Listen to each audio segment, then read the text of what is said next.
Olá pessoal, hoje nós vamos dar continuidade ao nosso estudo dos gases. Na verdade, nós vamos finalizar essa etapa através da chamada teoria cinética dos gases, onde nós vamos reunir praticamente tudo aquilo que a gente estudou a respeito do comportamento dos gases e explicar também alguns fenômenos que estão relacionados também ao nosso cotidiano. Vamos ver então um pouco mais sobre essa tal teoria cinética dos gases. Os objetivos do nosso estudo de hoje são os seguintes. Primeiramente, entender o comportamento do gás ideal, que é aquele gás que a gente tem estudado, um gás perfeito. Depois, analisar as características clássicas do gás ideal. E, por fim, introduzir o conceito de energia dentro do estudo dos gases.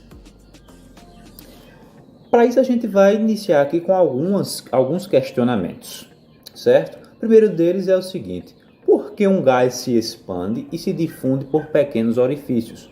Quando, por exemplo, nós utilizamos desodorantes ou outros materiais que se comportam parecido com esse e que podem difundir um gás, podem deixar o gás passar por um pequeno orifício. Por que isso ocorre? Vamos procurar responder também por que um gás pode ser comprimido, ou seja, por que um gás que tem um volume grande pode depois ocupar um volume menor se a gente pressioná-lo. Além disso, vamos tentar entender por que um gás se mistura facilmente com outro gás e também vamos buscar responder aqui por que a densidade dos gases é baixa, ao ponto, por exemplo, de fazer alguns balões voarem na atmosfera. Para isso, para tentar responder essas perguntas, nós vamos precisar adotar um modelo teórico para esse gás, que é justamente essa teoria cinética dos gases que a gente vai ver hoje.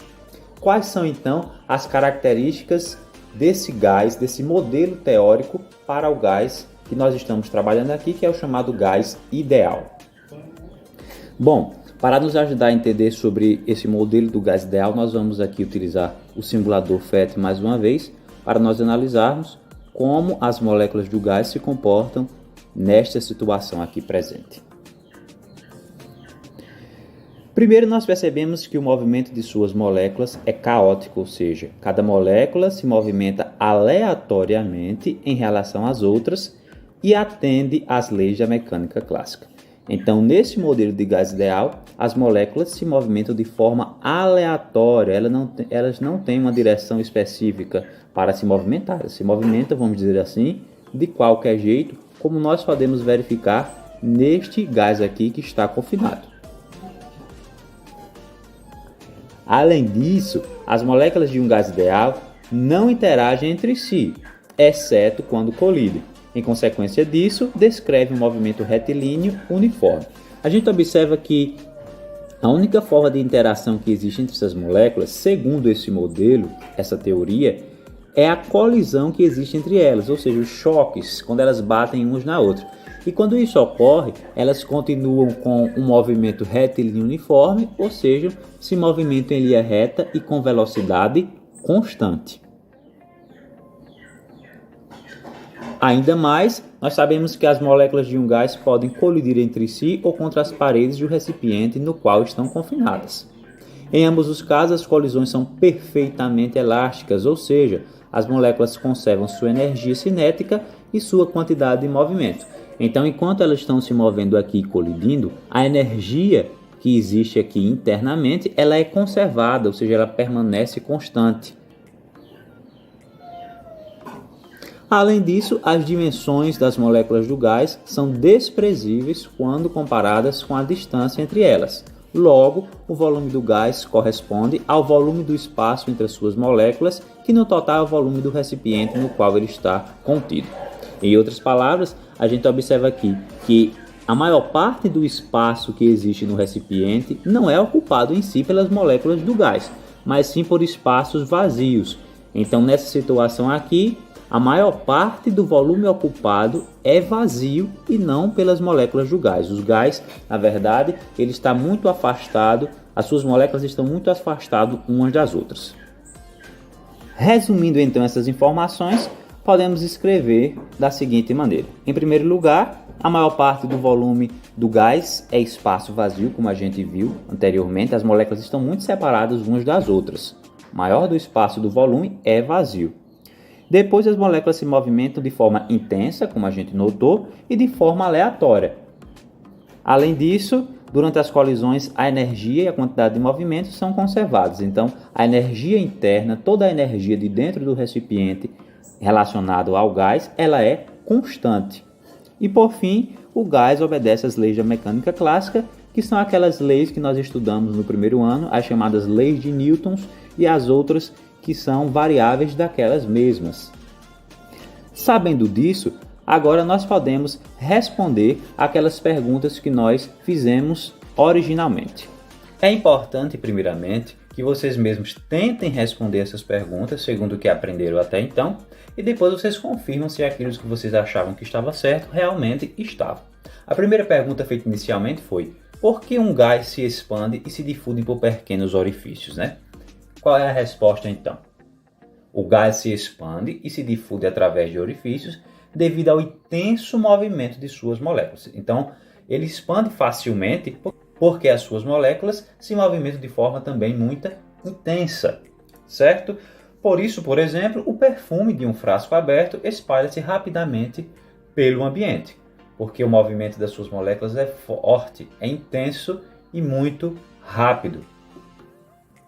Posteriormente, perguntamos: por que um gás pode ser comprimido? Por que será que um gás pode diminuir de volume? Qual é a resposta? O gás é facilmente compressível devido à enorme distância entre as suas moléculas. Então, nessa situação aqui, nós temos um gás inicialmente com um volume maior e a gente pode pegar essa tampa daqui, que a gente chama de êmbolo, e pressioná-la para baixo, fazendo com que ele ocupe um volume menor. A gente pode comprimi-lo. Por quê? Porque a maior parte do volume do gás aqui na situação é espaço vazio. E mesmo nessa situação aqui, a gente encontra bastante espaço vazio. Então, devido a essa distância enorme entre as moléculas, ele pode ser facilmente comprimido. Em seguida, perguntamos: por que um gás se mistura facilmente com outro? Qual será a resposta para isso?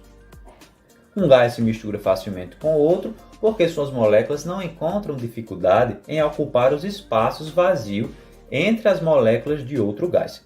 Então, aqui nessa situação inicial, aqui nós temos um gás e aqui outro gás de moléculas diferentes. Eles estão separados por este equipamento aqui. Quando eu abro esse equipamento, o que é que acontece? Como os dois gases se movimentam rapidamente e tem bastante espaço vazio no volume onde eles se encontram, as moléculas podem também se espalhar e ocupar parte do espaço que estava vazio, trocando facilmente aí, parte de um gás vai para um lado e parte do outro gás vai para o outro. Por fim, nós perguntamos por que a densidade dos gases é baixa. E qual é a resposta? Um gás apresenta baixa densidade porque a massa de suas moléculas é muito pequena quando comparada com o volume que ele ocupa, né? A gente sabe que a densidade é a massa dividida pelo volume. Se um corpo possui pouca massa e ocupa muito volume, ele tem uma baixa densidade. Em outras palavras, o volume de um gás é composto praticamente por espaços vazios. É pouca massa para muito volume, por isso que ele tem densidade baixa. Bom, terminando essa parte conceitual a respeito dos gases, vamos agora entrar no último tópico, que é a questão da energia interna de um gás. O que seria essa tal energia interna de um gás? Por tudo que a gente viu hoje, a gente já pode definir o que é essa energia, e é da seguinte maneira: quando o gás ideal está confinado, sua energia interna é a média das energias cinéticas de todas as suas moléculas. Então, as moléculas de um gás estão em movimento constante. Quando a gente fala em energia cinética, a gente está se referindo à energia do movimento. Então, se a gente fizer uma média das energias de todas as moléculas, do movimento de todas elas, a gente vai ter a chamada energia interna de um gás. E qual é a fórmula para isso? É a seguinte: EC é igual a 3 meios de nRT. E o que significa cada uma dessas coisas, a gente vai ver agora. EC é a energia cinética total, né, a média das energias, que também pode ser chamada aí de energia interna.